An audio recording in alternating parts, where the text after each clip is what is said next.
This question is going to piss off so many people who hate watch this show. Okay. But that's why I love the question even more. All right.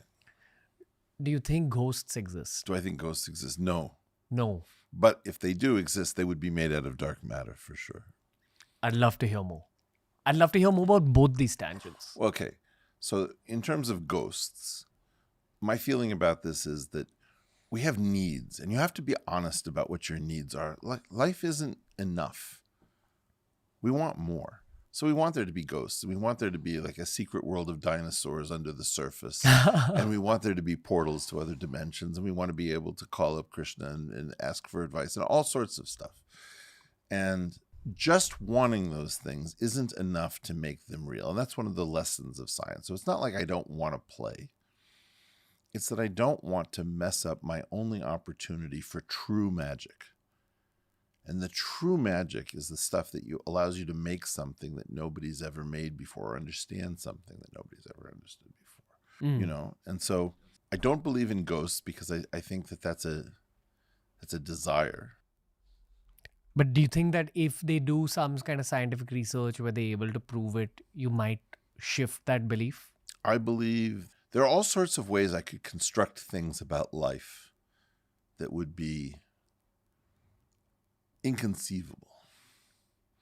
Like dark matter life. That's an inconceivable concept, but it's possible. There are these claims about remote viewers that sound like total nonsense.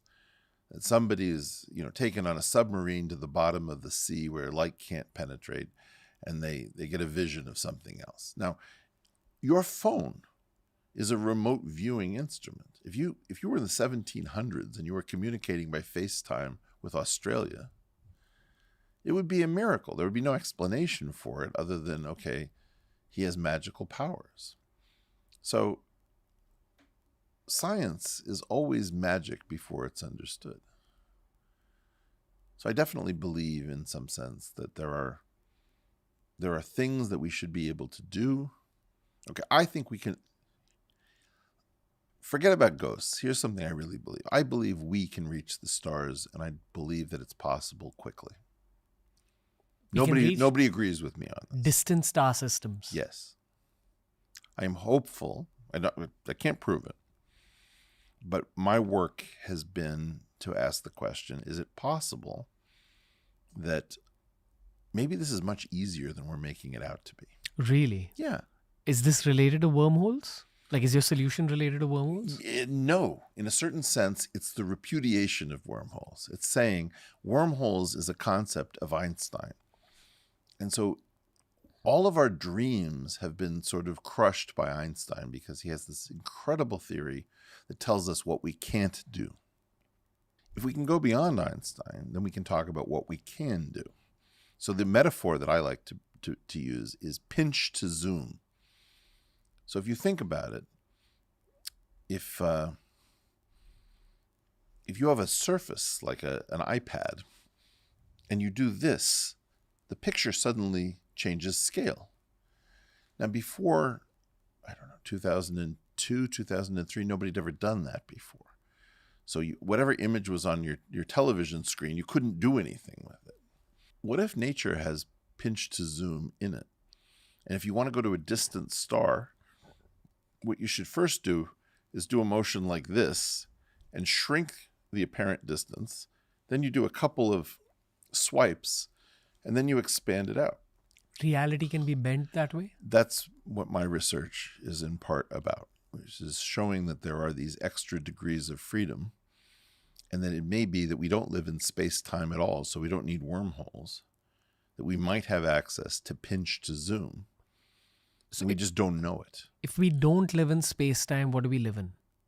We live in something called the observerse, is my claim. Okay. So that's my entrance in the horse race to go beyond Einstein is called the observerse. So you think that we'd be able to build a device that would be able to pinch? That's my hope. But how do you build a device that big? Or do you even need a big device? Well, see, the problem with all the cool things that we want to do in Einstein's theory of relativity is it requires too much energy. To be able to travel that fast. Well, when you got up because you wanted to change the batteries, how did you do that? use the energy I gain from food and sunlight. Yeah, but what was pulling on the other side? So there's everything that Ranveer has eaten and the sunlight. And then there's an entire planet going in the opposite direction trying to keep you in that chair. And you won. Doesn't make sense. That's so weak. Hmm.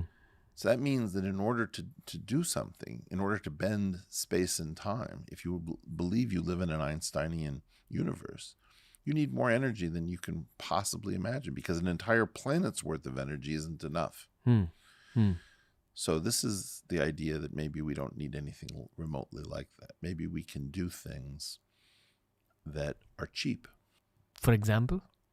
Pinch to zoom. That maybe if I don't know what the cost of pinch to zoom is, but imagine that in a new theory, it's energetically cheap to change the rulers by which we measure the distance to the stars. Okay, I have a silly question which might actually help with the understanding of these answers. Please. You know, when someone says that they study mathematics, Yeah. I've always questioned what they study specifically. Okay. Like, what does the study of mathematics entail? And does it lead you to a better understanding of the universe? Because they say that math is the language of the universe. Yes, it does lead to a much better understanding of the universe. That's the end goal. Yeah. But it's not even the universe of physical things. It's the universe of what is logically possible. Gotcha. So it's like our universe and every other universe you could possibly build. Thank you.